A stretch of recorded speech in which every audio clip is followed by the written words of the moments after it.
Hey everyone, I am Varnika and welcome to the lecture second of electrostatic series। तो आज का हमारा topic है कूलम्ब्स लॉ। चलिए देखते हैं कूलम्ब्स लॉ क्या होता है।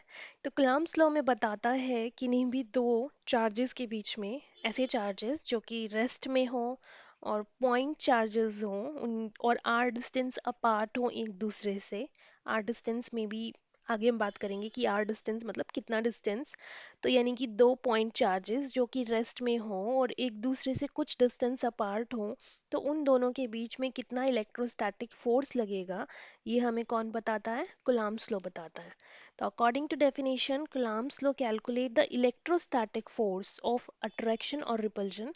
अट्रैक्शन भी हो सकता है, रिपल्जन भी हो सकता है, डिपेंडिंग ऑन कि ये जो Q1 Q2 चार्जेस हैं आपके पॉजिटिव है या फिर नेगेटिव है, सेम चार्जेस हैं या फिर डिफरेंट चार्जेस हैं। ठीक है। तो coulomb's law calculate the electrostatic force of attraction और रिपल्जन बिटवीन टू स्टेशनरी, यानी कि रेस्ट में होने चाहिए चार्जेस और पॉइंट चार्जेस होने चाहिए। साइज छोटा होना चाहिए उन चार्जेस का, ऐसा ना हो कि बड़े बड़े साइजेस हों। ठीक है। तो यानी कि यहाँ पे हमें दो चीज़ें ध्यान रखनी है कि एक तो स्टेशनरी होनी चाहिए यानी कि रेस्ट में होनी चाहिए, और पॉइंट चार्ज होने चाहिए। ठीक है। तो यानी कि ऐसे चार्जेस जो कि एक दूसरे से आर डिस्टेंस अपार्ट हो, स्टेशनरी हो, पॉइंट चार्ज हो, उनके बीच में कितना फोर्स ऑफ अट्रैक्शन या फिर रिपल्जन होगा, ये हमें कौन बताता है? कूलम्ब्स लॉ बताता है। तो stating that the force is directly proportional to the product of charges. और ये हमें क्या बताता है कि ये जो फोर्स आएगी निकल के, वो फोर्स कैसी होगी? वो डायरेक्टली प्रोपोर्शनल होगी to the product of Q1 and Q2। दोनों चार्जेस के प्रोडक्ट के डायरेक्टली प्रोपोर्शनल होगी।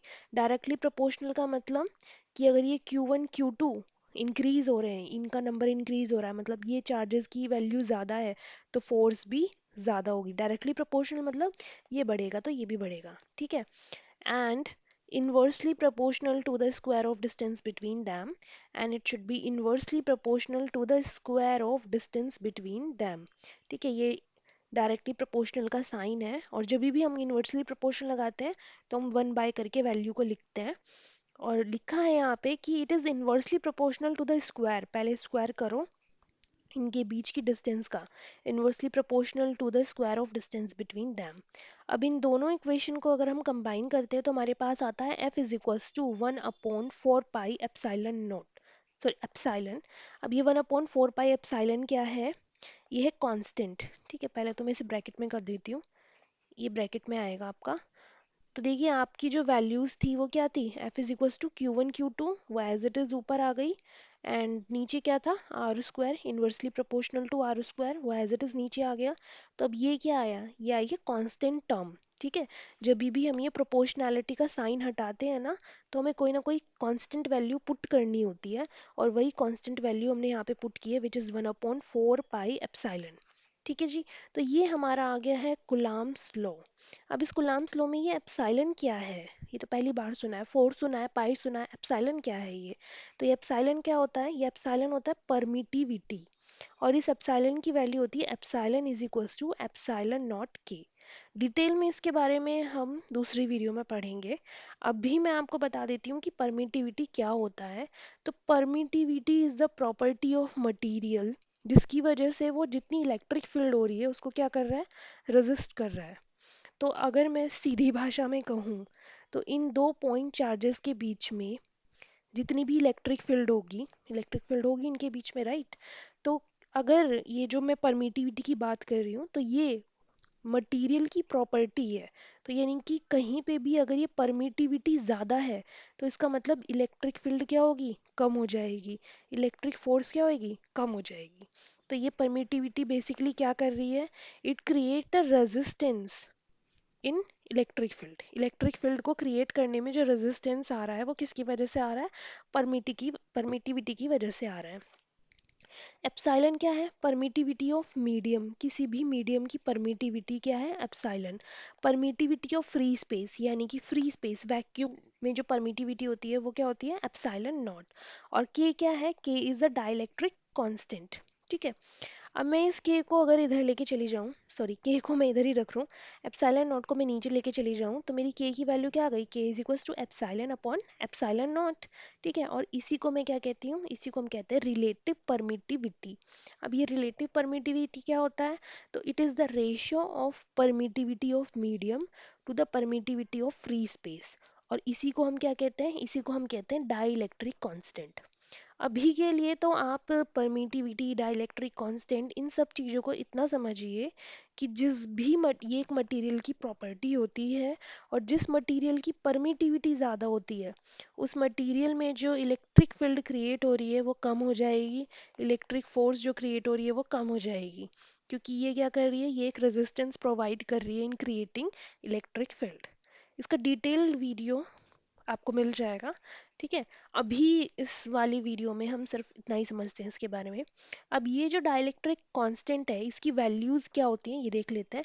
एयर के लिए इसकी वैल्यू होती है 1, वैक्यूम के लिए इसकी वैल्यू होती है 0.001, तो सॉरी 0.006, ये कुछ वैल्यू होती है। तो हम इसको अप्रोक्स 1 ही मानते हैं, इसलिए मैंने एयर वैक्यूम दोनों के लिए क्या लिख दिया है, के की वैल्यू 1 लिख दी है। ठीक है, तो यानी कि दो चार्जेस के बीच में कुछ नहीं है, एयर है, तो वहाँ पे डाइलेक्ट्रिक कांस्टेंट की वैल्यू क्या हो जाएगी, के की वैल्यू 1 हो जाएगी। अगर कोई मीडियम है तो ये वैल्यू 1 से ज़्यादा होगी। अगर हम कह रहे हैं कि दोनों के बीच में वाटर है तो ये 80 वैल्यू आती है इसकी। और अगर कोई मेटल है तो इनफाइनाइट वैल्यू आती है। ठीक, किसी भी मेटल की प्रॉपर्टी, मतलब मेटल में जो डाइलेक्ट्रिक कांस्टेंट होता है वो इनफाइनाइट वैल्यू आती है उसकी। ठीक है, तो ये आ गया हमारा कूलम्ब्स लॉ। इसको हाईलाइट कर देते हैं एक बार। This is coulomb's law. F is equals to 1 upon 4 pi epsilon Q1 Q2 upon R square. ठीक है, where epsilon is the permittivity, Q1 Q2 is the charges, R उनके बीच का डिस्टेंस है। ठीक है, अब बात करते हैं हम Fm की। अब ये Fm क्या है, देखिए Fm यानी कि फोर्स जब कोई मीडियम है इन दोनों चार्जेस के बीच में, इन दोनों चार्जेस के बीच में अगर कोई मीडियम है तो क्या वैल्यू आएगी, तो आएगी मतलब कि कूलम्ब्स लॉ क्या हो जाएगा हमारा 1 अपॉन 4 पाई एप्सिलॉन नॉट के, क्योंकि यहाँ पे क्या होती है, मीडियम के लिए के की वैल्यू 1 से ज़्यादा होती है। ठीक है, तो 1 अपॉन 4 पाई एप्सिलॉन नॉट के Q1 Q2 upon R square. और अगर यही वैल्यू यानी कि इलेक्ट्रोस्टैटिक फोर्स की वैल्यू मैं वैक्यूम के लिए लिख रही हूँ, तो एफ नोड की वैल्यू कितनी आ जाएगी, 1 upon 4 pi epsilon naught Q1 Q2 upon R square. ठीक है, यही तो वैल्यू आती है, क्योंकि यहाँ पे के की वैल्यू क्या है, 1। तो ये जो k है इसकी जब हम वैल्यू रखेंगे 1 लिखेंगे, और 1 को किसी भी से मल्टीप्लाई करो तो वो थोड़ा ही ना लिखा जाएगा। तो यही वाला तो फॉर्मूला आप पढ़ते बुक्स में, F is equals to 1 upon 4 pi epsilon naught Q1 Q2 upon R square. यानी कि वैक्यूम के लिए जो इलेक्ट्रोस्टैटिक फोर्स की वैल्यू आती है वो ये आती है। This is the Coulomb's law, electrostatic force for vacuum. ठीक है, अब यहाँ से एक चीज़ समझ में आती है, अगर मैं इक्वेशन 1 और इक्वेशन 2 को डिवाइड कर देती हूँ, तो देखिए 1 अपॉन 4 पाई एप्सिलॉन नॉट से 1 अपॉन 4 पाई एप्सिलॉन नॉट गया, Q1 Q2 से Q1 Q2 गया, आर स्क्वायर से आर स्क्वायर गया, राइट। तो बचा क्या, F M divided by F O is equals to 1 upon K. 1 upon के ही तो बचेगा, 1 अपॉन के यही तो बचेगा, बाकी सब कुछ तो कैंसिल आउट हो गया। तो यहाँ से मैं इन दोनों को क्या लिख सकती हूँ, एफ एम की वैल्यू लिख सकती हूँ। तो F M is equals to क्या हो गया, एफ ओ डिवाइडेड बाय के। अब एक चीज़ समझ में आई मुझे कि ये जो इलेक्ट्रोस्टैटिक फोर्स है मीडियम के लिए, उसके लिए डाइलेक्ट्रिक कांस्टेंट की वैल्यू क्या होगी, 1 से ज़्यादा होगी। अब अगर मैं एफ नोड को के से डिवाइड करती हूँ और इस के की वैल्यू 1 से ज़्यादा है, तो किसी भी चीज़ की वैल्यू अगर 1 से ज़्यादा है और मैं उससे उसको डिवाइड कर रही हूँ, तो ऑब्वियस है ये वाली वैल्यू जो आएगी मेरी क्या हो जाएगी, कम हो जाएगी, एफएम की वैल्यू कम हो जाएगी, राइट। अब मान लीजिए कि ये जो मेरा एफ नोड है, ठीक है, एफ नोड की वैल्यू कितनी है मेरी, सपोज एफ नोट की वैल्यू मेरी 4 है और मैं इसको किससे डिवाइड कर रही हूँ, 2 से डिवाइड कर दे रही हूँ। ठीक है, किसी भी ऐसी वैल्यू से जो 1 से ज़्यादा है। अगर मैं 4 को 1 से डिवाइड कर रही हूँ तो 4 ही आएगी एग्जैक्ट वैल्यू, लेकिन मैं 4 को डिवाइड कर दे रही हूँ किससे, 2 से, तो वैल्यू क्या हो गई, कम हो गई ना, 2 हो गई। तो इस केस में मेरी एफ एम की वैल्यू क्या हो गई, कम हो गई, क्योंकि एफ एम की वैल्यू क्या है, एफ नोड अपॉन के। ठीक है, मैंने मान लिया कि मेरी जो एफ नोड की वैल्यू है कितनी है, 4 है, और के क्या है मेरी डाइलेक्ट्रिक कांस्टेंट, और डाइलेक्ट्रिक कांस्टेंट की वैल्यू के से ज़्यादा होनी चाहिए। तो अगर मैं एफ एम की वैल्यू निकाल रही हूँ, एफ नोट की वैल्यू हो गई 4 और एफ के की वैल्यू हो गई 2, तो मेरी एफ एम की वैल्यू कितनी आ गई? 2 आ गई, which is lesser than F note की वैल्यू। एफ नोट की वैल्यू कितनी थी? 4। एफ एम की वैल्यू कितनी आ गई मेरी? 2। कहने का मतलब है कि मेरी एफ एम की वैल्यू कम आएगी अब एफ नोट से। अब इससे क्या पता चला कि अगर इन दोनों चार्जेस के बीच में कोई मीडियम है तो मेरी फोर्स क्या हो जाएगी? कम हो जाएगी। इलेक्ट्रोस्टैटिक फोर्स क्या हो जाएगी? कम हो जाएगी। अगर कोई मीडियम नहीं है, एयर है, वैक्यूम है, तो वो वैल्यू ज़्यादा होगी। तो यहाँ से ये एक एमसीक्यू वाला पॉइंट उठ के आ गया है। एमसीक्यू में सिंपली सिंपली आ सकता है, अगर कोई मीडियम है तो वैल्यू कम होगी कि ज़्यादा होगी।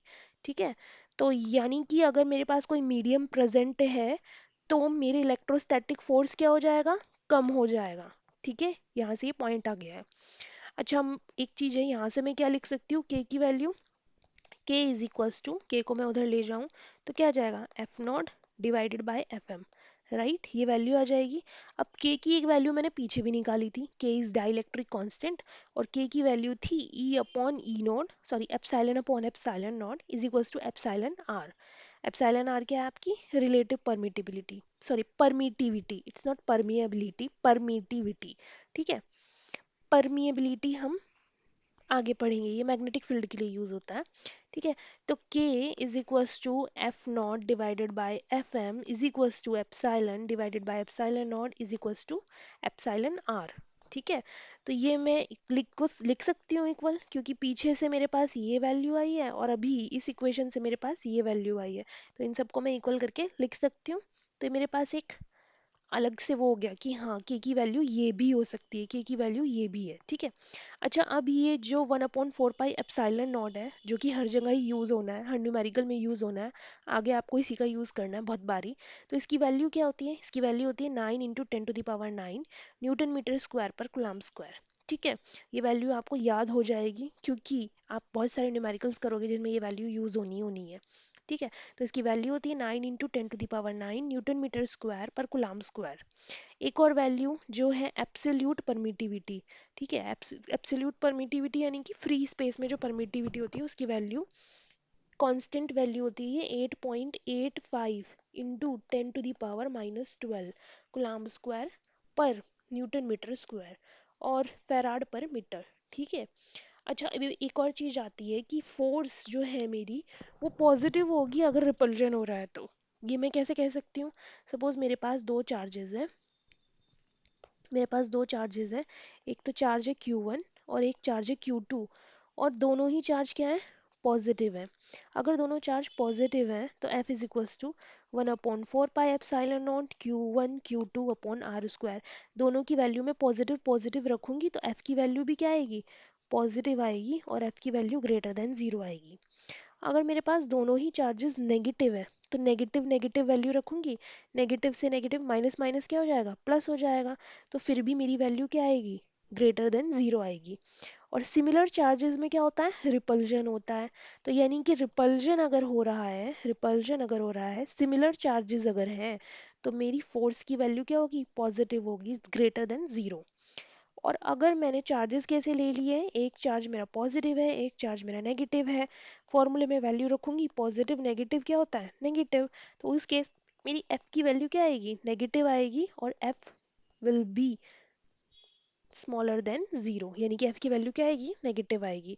तो यानी कि अगर अट्रैक्शन हो रहा है, यानी कि मेरे पास दोनों जो चार्जेस हैं वो अनलाइक चार्जेस हैं, तो एफ जो होगा वो नेगेटिव होगा। ठीक है, चलिए नेक्स्ट चलते हैं, वेक्टर फॉर्म की बात करते हैं। अब अगर हम वेक्टर फॉर्म में लिखते हैं कुलाम्स लॉ को तो कैसे लिखेंगे? ठीक है, तो हमारे पास दो चार्जेस है, वही अपना Q1 Q2, कुछ भी मान लीजिए, पॉजिटिव है नेगेटिव है, साइन पे अभी हम ध्यान नहीं दे रहे हैं। बस हमने क्या कहा है कि अभी फोर्स लग रहा है Q1 पर Q2 की वजह से। ठीक है, हमें इस पे फोर्स निकालना है, इस Q1 पे। किसकी वजह से? Q2 की वजह से। Q2 भी तो इस पे कुछ फोर्स लगा रहा होगा ना, या तो भाई ये क्या होगा? पॉजिटिव होगा, ये नेगेटिव होगा। दोनों के बीच में अगर अट्रैक्शन होगी तो ये भी इस पे फोर्स लगा रहा है, ये भी इस पे फोर्स लगा रहा है। अगर ये पॉजिटिव है तो रिपल्जन होगा, ये भी इस पे अपोजिट डायरेक्शन में फोर्स लगा रहा है, ये भी इसको रिपल कर रहा है, राइट? तो यानी कि समहाउ हमें Q1 पे फोर्स निकालना है, और Q1 पे फोर्स निकाल रहे हैं हम Q2 की वजह से। तो force on Q1 due to Q2 ये हमें निकालना है।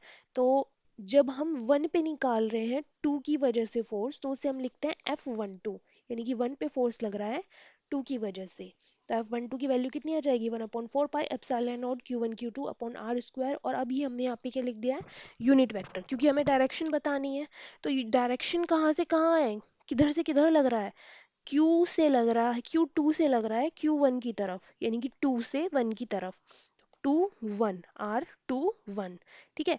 जो फोर्स लगा वो 1 पे लगा 2 की वजह से, और डायरेक्शन क्या है, 1 से, सॉरी 2 से 1 की तरफ है। तो 2 1, ठीक है। इस तरीके से ही लिखना है हमको इसको। F12 is equal to 1/4 pi epsilon naught Q1 Q2 upon R square, और R21 माने कि डायरेक्शन 2 से 1 की तरफ है, ठीक है। सिमिलरली अगर हम फोर्स निकाल रहे हैं Q2 पे ड्यू टू Q1, तो इस बार इस Q2 पे फोर्स निकाल रहे हैं हम Q1 की वजह से, तो इधर की तरफ फोर्स की डायरेक्शन होगी। तो 2 पे फोर्स लग रहा है 1 की वजह से, तो F21, और डायरेक्शन क्या है, 1 से 2 की तरफ, तो 1 2 R12, ठीक है। तो F21 is equal to 1/4 pi epsilon naught Q1 Q2 upon R square, R cap 1 2, यानी कि 1 से 2 की तरफ लग रहा है। इसको हमने मान लिया सेकेंड इक्वेशन। अच्छा, अब ये यूनिट वेक्टर है, इसको अगर हमें चेंज करना है तो यूनिट वेक्टर के लिए हमारे पास फॉर्मूला होता है R cap is equal to vector R and magnitude of R. तो ये वैल्यू, ये फॉर्मूला हम लगा सकते हैं। तो अगर हमें वैल्यू निकालनी है R21 की, तो R21 क्या हो जाएगा, R cap 21 is equal to magnitude of, sorry, vector R21 divided by R. Magnitude of R21 क्या हो जाएगा, आर ही होगा, क्योंकि मैग्नीट्यूड में तो खाली मैग्नीट्यूड आ गया ना, अब डायरेक्शन नहीं है, ठीक है। तो अगर यही वैल्यू मैं पुट कर देती हूँ इक्वेशन फर्स्ट में, तो देखिए इसकी जगह, आर कैप की जगह मुझे ये वैल्यू पुट करनी है। तो क्या आ जाएगा, R vector 21 divided by R, और ये आर इस आर के साथ मिलके क्या बन जाएगा, आर कैप। और मेरे पास क्या वैल्यू आ जाएगी, ये वाली वैल्यू आ जाएगी, ये रही 1 2 की, तो हाँ 1 2 की वैल्यू ये वाली आ जाएगी। यानी कि F12 की वैल्यू क्या आ जाएगी, 1/4 pi epsilon naught Q1 Q2 upon R3। भी R3 कहाँ से आ गया, ये यहाँ से आ गया, ठीक है। ये वाली वैल्यू पुट की हमने यहाँ पे। और ये आर कैप जो था ये वेक्टर कैसे बन गया, क्योंकि हमने यूनिट वेक्टर की वैल्यू पुट की है यहाँ पे, ठीक है। सिमिलरली हम सेकंड इक्वेशन में वैल्यू पुट करेंगे, यहाँ से ये वाली वैल्यू पुट करेंगे सेकंड इक्वेशन में, और हमारे पास F21 की वैल्यू आ जाएगी 1/4 pi epsilon naught Q1 Q2 upon R cube, और आर वेक्टर 1 2, ठीक है। अब यहाँ से हमें एक चीज़ समझ में आ रही है, आर की वैल्यू तो सेम है ना, दोनों के बीच का डिस्टेंस तो सेम है, ये आर तो सेम रहेगा। सिर्फ डायरेक्शन बताने के लिए तो हमने R12 R21 लिखा है, कि डायरेक्शन क्या है, किस जगह से किस जगह पे फोर्स लग रहा है, ठीक है। तो यानी कि डायरेक्शन अलग अलग है लेकिन मैग्नीट्यूड तो सेम है, ठीक है। तो हम लिख सकते हैं कि अपोजिट डायरेक्शन है लेकिन मैग्नीट्यूड सेम है। तो R12, वेक्टर R12 और वेक्टर R21 दोनों सेम है, लेकिन इनकी डायरेक्शन अपोजिट है, इसलिए यहाँ पे हमने माइनस साइन लगा दिया, ठीक है। अगर ऐसा है तो ये भी तो सेम होंगे, दोनों के बीच की फोर्स भी सेम होगी। फोर्स सेम होगी लेकिन अपोजिट होगी, दोनों एक दूसरे पे सेम फोर्स लगाएंगे, सेम मैग्नीट्यूड से फोर्स लगाएंगे, लेकिन दोनों ही एक दूसरे पे अलग अलग डायरेक्शन में फोर्स लगाएंगे, वेदर इट्स अट्रैक्टिव फोर्स और रिपल्सिव फोर्स, ठीक है। और यही क्या है आपका, न्यूटन का थर्ड लॉ ऑफ मोशन भी तो यही बोलता है आपका।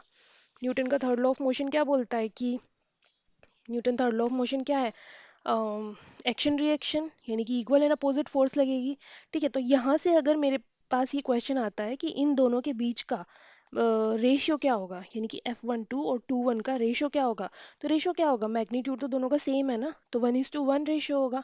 और यही हमें क्या बता रहा है यहाँ पे, Newton law of motion, third वाला लॉ ऑफ मोशन हमें ये बता रहा है। अच्छा, अब ये क्योंकि इक्वल है मैग्नीट्यूड में और अपोजिट है डायरेक्शन में, अब यहाँ पे F इज अलोंग, ये जो फोर्स है it is along the line joining two charges.